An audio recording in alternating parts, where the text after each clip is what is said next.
A recording has now emerged of the exchange between the Iranian armed forces and a British Navy frigate just moments before that tanker was seized. You obey, you will be safe. If you obey, you will be safe.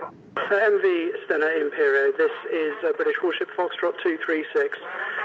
So I reiterate that as you are conducting transit passage in a recognised international strait, under international law your passage must not be impaired, impeded, obstructed or hampered. Let's go to London. Our correspondent Benedict Pavio is standing by. Benedict, what does this audio recording tell us about what happened in the Gulf on Friday? Well, what this audio recording between the Royal Navy frigate that is patrolling the Strait of Hormuz and the Iranian armed forces tell us is there was this standoff and this warning by the Royal Navy frigate warning the Iranians not to seize illegally, basically, this ship, which was going about its legal business, says Jeremy Hunt, the Minister for Foreign Affairs, really very legally in international waters.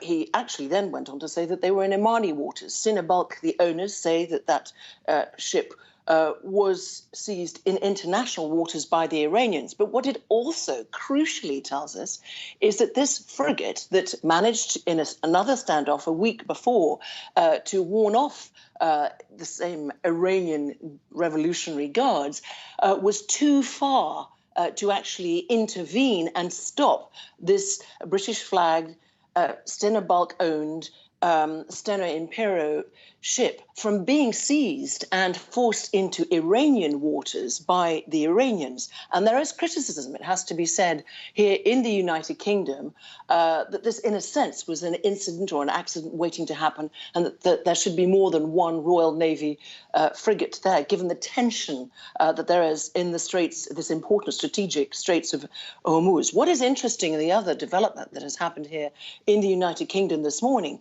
is a tweet by none other than the Iranian ambassador to the United Kingdom, where he warns the United Kingdom against escalating tensions. Hamid Bayadinejad says in a tweet, quote, "This is quite dangerous and unwise at a sensitive time in the region.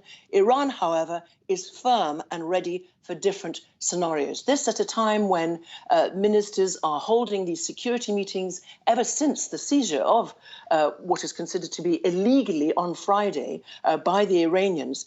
And really, there is a wish on the one hand to de-escalate tension, but also there's a warning of possible sanctions to come for the Iranians from the British government. Right, and the Iranian government is warning the British government today against escalating the situation. How is the British government likely to react to that?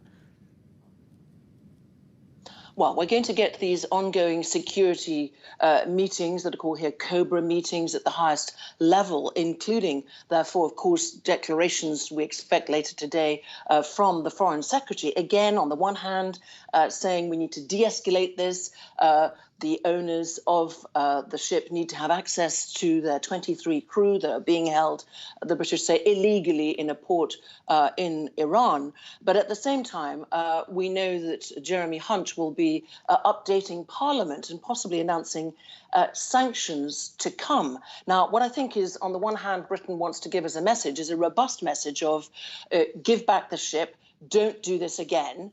But it also, and threatens sanctions, but it also wants to try, as I said, to de-escalate things and certainly show that there's a multinational approach. So France and Germany's response also calling for the ship, the Stena Impero, to be released and the crew to be released is important, and also an EU message of expressing deep concern. So I think it's a multi-pronged approach here by Britain, which of course wants this ship to be released and its crew to be on its way back on its voyage to Saudi Arabia as it was due to be. Benedict, thank you very much. Benedict Pavio there in London.